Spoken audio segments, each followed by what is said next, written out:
Last summer, my wife and I decided we needed a break. We'd both been working nonstop for months, long hours, stressful days, and barely any time to ourselves. So we planned a short getaway, just the two of us, and I found what looked like the perfect Airbnb. It was listed as a cozy cabin nestled in a quiet corner of New York City. That struck me as odd. How could anything be quiet in the city? But the photos showed a charming little place tucked back in what looked like a wooded lot. It promised peace, privacy, and proximity to all the main attractions. The reviews were glowing. Guests praised the tranquility, the cleanliness, and how unique the stay had been. The price was reasonable too, so I booked it without a second thought. The first 2 days were exactly what we hoped for. The cabin was just as described, clean, quiet, and surprisingly isolated. We spent our days walking around Manhattan, enjoying food and museums, then retreating to our peaceful little hideaway at night. It felt like the perfect balance, city by day, nature by night. But everything changed on the third night. It was around 11 p.m. My wife was curled up in bed, reading a novel. I was in the kitchen, making a cup of tea. The soft rumble of the kettle filled the quiet space. I was just about to pour the water when I heard her scream. It wasn't just a startled yelp. It was a full, terrified scream. I dropped the kettle and rushed to the bedroom. She was standing in the far corner of the room, pale and shaking, pointing at the large mirror on the wall across from the bed. "Look at it," she said, her voice trembling. At first, I didn't understand what I was supposed to be seeing. It looked like a regular mirror. But as I stepped closer, something seemed off. The reflection wasn't quite right. It looked too clear, too flat. I reached out and ran my hand along the surface. That's when it hit me. It wasn't just a mirror. It was a two-way mirror. My wife stepped forward again, pointing toward one edge of the frame. "There's a camera," she whispered. I leaned in and saw it. Just barely visible behind the glass was the outline of a small, hidden lens. Someone had been watching us, recording us. The realization made my skin crawl. We were horrified. "We need to check the rest of the cabin," I said, barely able to keep my voice steady. We tore through every room, flipping over cushions, peering behind vents, pulling open drawers. In the bathroom, tucked behind one of the air vents, we found another hidden camera, this one pointed directly at the shower. My stomach turned. Someone had been spying on us in our most private moments. That's when my wife brought up the locked door. Since we arrived, there had been one room we weren't allowed to enter. The listing said it was off limits and not to be opened under any circumstances. At first, we didn't think much of it. Maybe it was a storage room, or where the host kept personal belongings. But now it felt ominous. "I saw something move under the door," she said. "Just now." I knelt down and looked through the narrow gap between the door and the floor. At first, it was just darkness, but then movement. A shadow shifted. Something was in there. Someone was in there. I grabbed my phone and dialed 911 with shaking hands. I explained everything: the cameras, the mirror, the locked door. The operator told us to stay in a secure room and wait for officers to arrive. We locked ourselves in the living room. Every creak of the floor, every gust of wind outside sent a new wave of panic through us. It felt like forever before we heard the wail of sirens in the distance. 2 police officers arrived quickly. I let them in and explained everything again. They listened, growing more serious with every detail.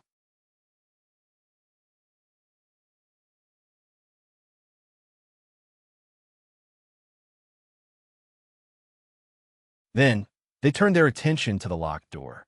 One officer knocked, calling out. No response. They tried again. Still nothing.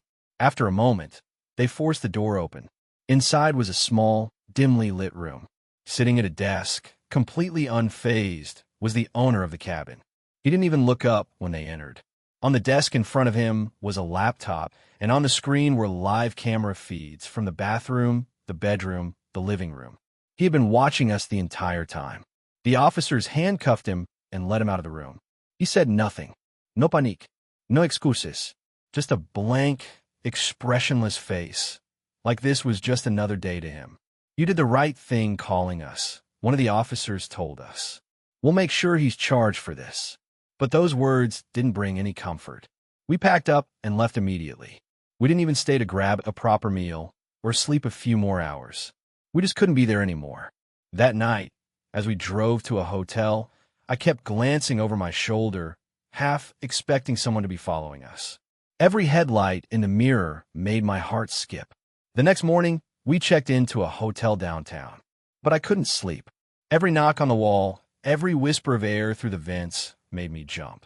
I kept picturing that mirror, that lens, that locked door. Even now, weeks later, I haven't been able to shake the feeling. I don't know if I ever will. I'll never book an Airbnb again. The risk just isn't worth it. Because the scariest part isn't what we saw, it's what we'll never know. How much did he watch? How long had he been doing this? How many other people were recorded? The world is full of hidden dangers. And sometimes they're watching from the other side of the glass. My grandma lived on a quiet, isolated road deep in the North Carolina countryside. Her house was small, old, and filled with creaky wooden floors, but always felt like home.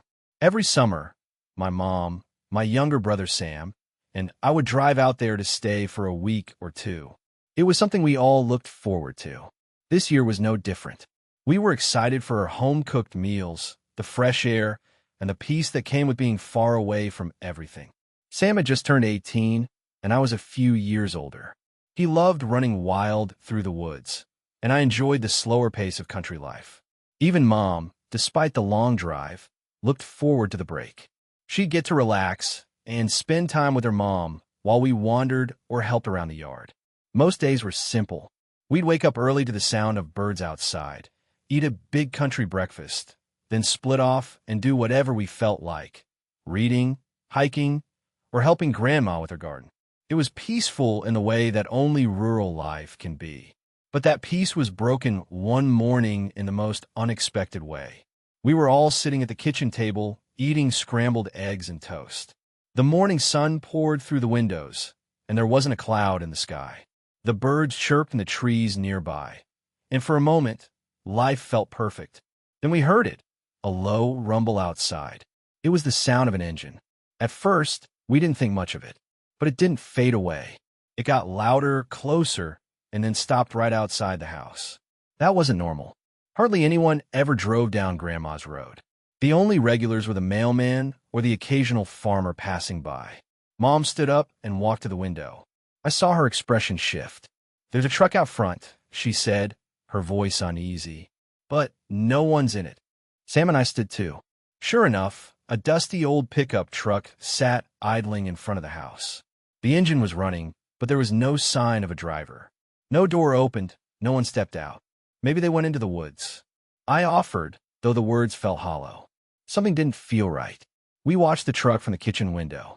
The engine just kept humming, the sound cutting through the quiet morning. The longer it sat there, the more uneasy we felt. Then, suddenly, there was a loud knock on the front door.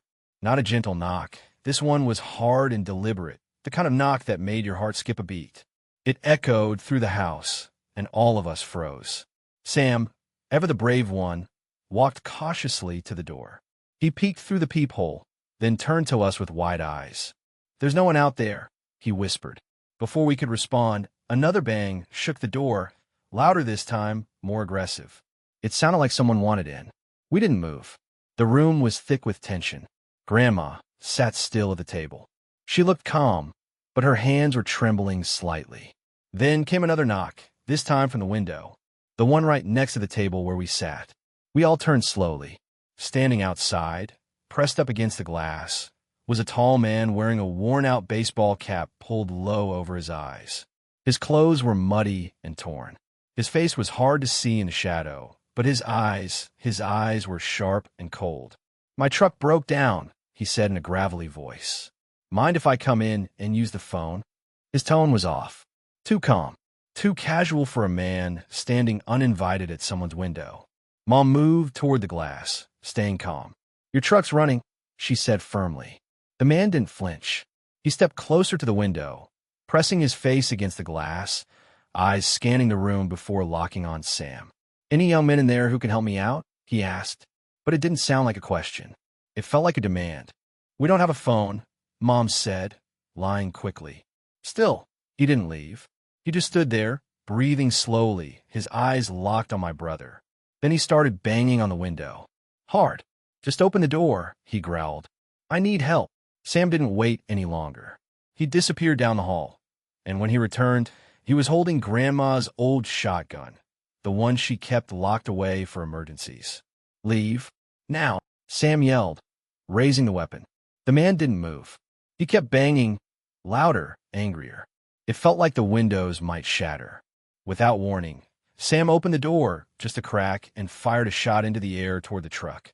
The blast echoed through the trees like thunder. The man flinched and backed up slowly, never breaking eye contact. Then, without saying a word, he turned and walked back to his truck. He climbed in, revved the engine, and sped off down the dirt road, disappearing into the trees.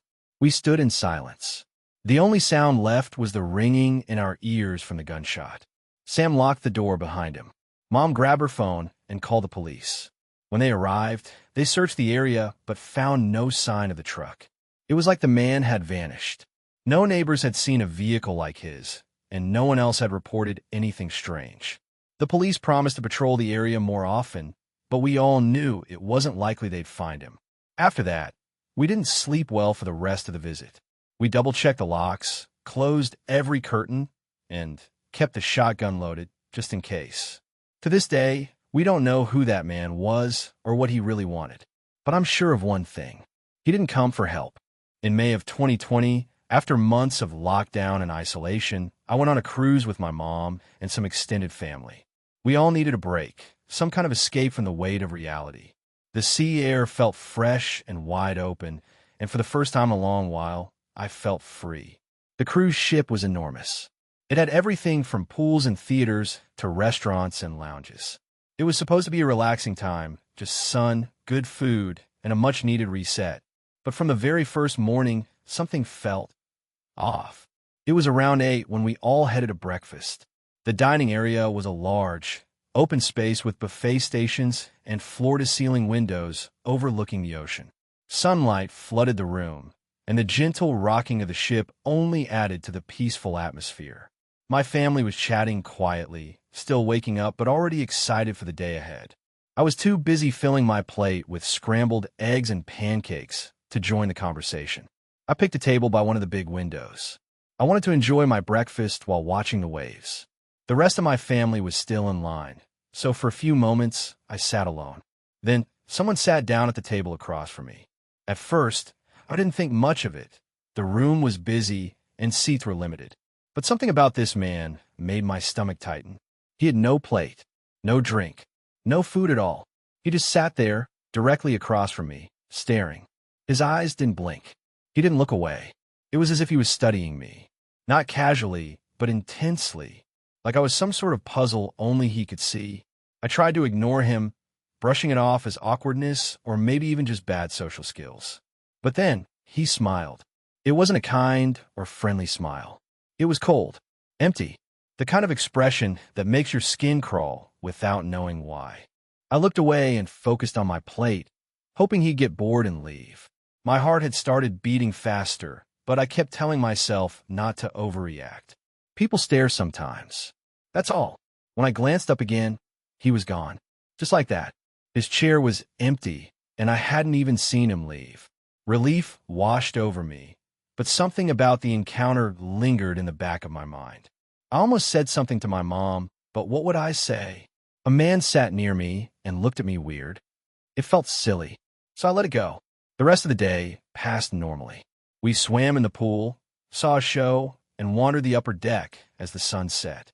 By the time dinner was over, I had mostly forgotten about the strange man from that morning. But as we walked back to our cabin, I saw him again.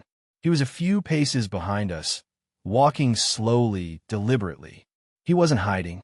He didn't even look away when our eyes met. That same disturbing smile was plastered on his face. I didn't say anything. I didn't want to worry my mom. Maybe he was just a weird guy. That's what I told myself.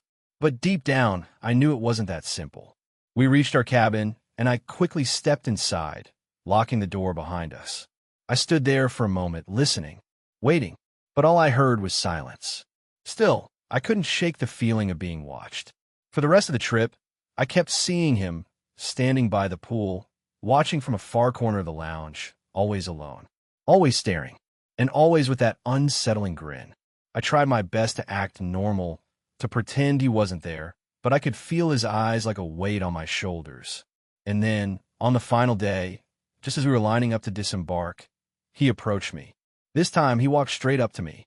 His smile was smaller now, but somehow even more unnerving. I froze. He leaned in, so close I could feel his breath on my ear. "You're lucky I changed my mind," he whispered. "You're safe now." Then he turned and walked away, vanishing into the crowd as quickly as he had appeared. I just stood there, frozen, shocked, confused. What did he mean? What did he plan to do? Why me? I never saw him again. Once we got off the ship, I felt like I could breathe again. But the memories stayed with me, like a bruise that never fully healed. His words haunted me. "You're lucky I changed my mind." To this day, I don't know what he meant or how close I came to something truly awful. But I think about it often. And every time I do, a chill runs through me. Because whatever he had planned, I was never supposed to understand it.